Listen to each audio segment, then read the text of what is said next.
Hello, this is Pastor Rick, and I want to welcome you to the Sunday Forum on this Sunday, February the 20th. We're going to lift up Black History Month over the next 2 weeks, and today we're going to talk about Rosa Parks. But actually, we're going to talk about the story behind the story of Rosa Parks. And we're going to do that by using an Old Testament figure, Miriam, the sister of Moses, because she also reflects in the Old Testament the story behind the story. And as I tell this wonderful story, both of Miriam and as it's going to be Claudette Colvin, who influenced Rosa Parks, I want to give thanks here to Rabbi Danya Rutenberg. I've taken this from an article she has written, a wonderful blog that she writes out where she interprets Old Testament stories, and it's called Life is a Sacred Text. She's the one who put all these stories together, and all the material originates from the rabbi. And so we want to begin, again, this is Black History Month, the story of Rosa Parks, the behind-the-scenes story, but we start to tell that well with Miriam in the Old Testament. And we begin in Exodus 15, okay? The children of Israel have been led out into the wilderness. They're standing by the Red Sea. You remember this. Moses lifts up the staff, the waters part, they march to the other side, and now they're followed by Pharaoh and his chariots. And that's when, again, Moses prays, lifts up his staff, the waters come down, and they are all drowned. At that moment, of course, the Israelites are filled with joy, and they sing this song. And the song has various titles in the Old Testament. Some call it Moses' song. Others call it the Song of the Sea. And other times it's referred to as Miriam's song. But here in Exodus 15, verses 1 and 2, we read this. It says, "Then Moses and the Israelites sang this song to God. And they said, 'I will sing to God, for God has triumphed gloriously. Horse and driver God has hurled into the sea. God is my strength and my might. God has become my deliverance. This is my God, and I will enshrine God, the God of my ancestor, and I will exalt God.'" By all commentators, this is considered one of the oldest texts referred to in the Torah, into the Old Testament. But then later in this same chapter, so here it says that Moses and the Israelites are singing this song, okay? That's the way it first is described. But then later in the same chapter, in verses 20 and 21, this coda, you might say. It says, "Then Miriam, the prophet, Aaron's sister, took a timbrel in her hand, and all the women went out after her and danced with timbrels. And Miriam chanted to them, 'Sing to God, for God has triumphed gloriously. Horse and driver, God has hurled into the sea.'" Wait a minute, that's the same song. So at the beginning of 15, it seems like Moses is leading the song. But at the end of chapter 15, it's clear that Miriam is leading the song and leading the dance of all the women. Now here, commentators suggest that it was probably really Miriam, the prophet, who was leading in singing this song, leading with Moses probably also up front, and having this call and response where she would sing and all of Israel, the Israelites, would respond. But for some reason, and now we can only guess, that the writer of this story puts Moses first, wants to highlight Moses' leadership, and Miriam has to take a back seat. She's mentioned, but only as a coda, only as an afterthought. And so in some ways, right, she is kind of behind the scenes, right? She is the story behind the story of that wonderful song. So once we get that idea that often history is told this way, that Moses is lifted up, but there's a story behind the story with Miriam.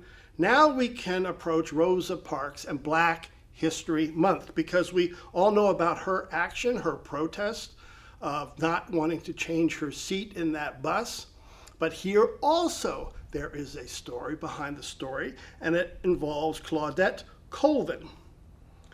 Claudette was a 15-year-old, and she also protested months before, about 9 months before Rosa Parks. She also sat on a bus, was told to leave. This is 15-year-old. She's also thrown off the bus, arrested, and put into an adult jail. And immediately, the NAACP sees the injustice of this action by the police, and so they're going to now take this case to court. Claudette was not the first who had protested sitting on the bus in certain seats and not being allowed in other seats. She's not the first, but she's the first who actually brings in a lawyer to fight the case. She was feisty. She was willing to fight. She saw the justice of her case, and the NAACP rallies around her until they discover, as a 15-year-old, she's pregnant. And the lawyers then back off. They say, we can't actually promote her nationally or even locally as the champion of the cause, right? Because would the black churches even rally behind a single woman who was pregnant, right? Would the nation rally around this 15-year-old who was pregnant, and would the white supremacists in the South, wouldn't they just make a mockery of the case? And yet Claudette was so fascinating, because as she was fighting this case, here's what she was asked. She said, of course, everyone asked her like they asked Rosa Parks later, why didn't you get up off your seat? And she said, history had me glued to the seat. Harriet Tubman's hands were pushing me down on one shoulder, and Sojourner Truth's hands were pushing me down on the other shoulder. So as a 15-year-old, she's not only a fighter, she's articulate, she knows black history. 2 weeks after this occurred with her on the bus, she's thrown into jail. Who visits her in jail and talks to her about what had happened? Rosa Parks. And Rosa Parks is very much influenced by the experience, by the feistiness, the fight, the injustice of it all. And then 9 months later, after in sense being instructed and mentored by a 15-year-old, then Rosa Parks does the same thing. But Rosa could be lifted up as a champion of the cause in a way that Claudette Colvin could not. Because Rosa Parks was recognized by the church. She had an even temperament. They knew that they could rally around her. Where on the one hand, they didn't think Claudette might win or couldn't win because she was feisty, emotional, and mouthy. That's the words of her lawyers.